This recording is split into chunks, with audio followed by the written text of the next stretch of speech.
আসসালামু আলাইকুম ওরহমতুল্লাহি ওবারাকাতু। আমি আজকের নিয়ে যাব আপনাদের একজন বুজুর্গ, একজন দিনদার, একজন আল্লাহর অলির মজার দেখানোর জন্য।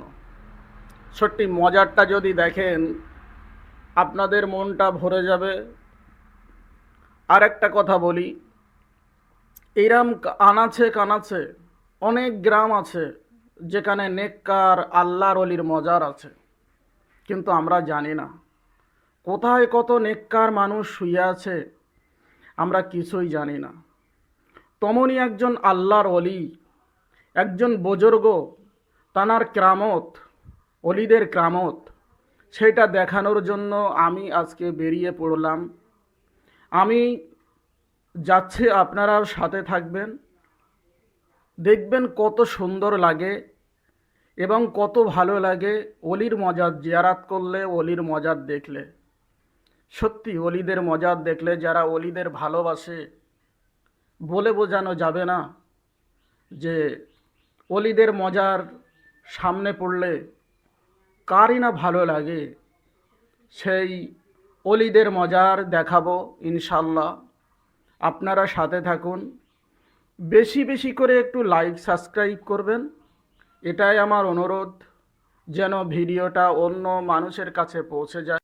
ইনশাল্লাহ সেই জায়গায় পৌঁছে গেছি।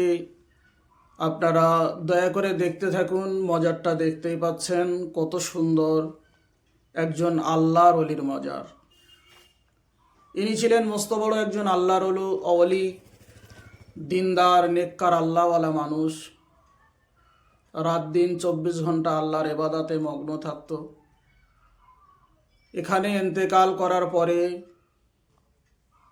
এখানেই এনাকে মজার দেওয়া হয়েছিল। সেই মজারটা দেখানোর জন্যে আমি আজকে এসেছি।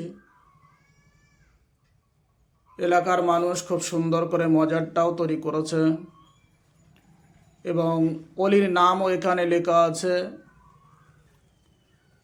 আর ভিতরটা আমি একটু দেখিয়ে দিচ্ছি আস্তে আস্তে করে।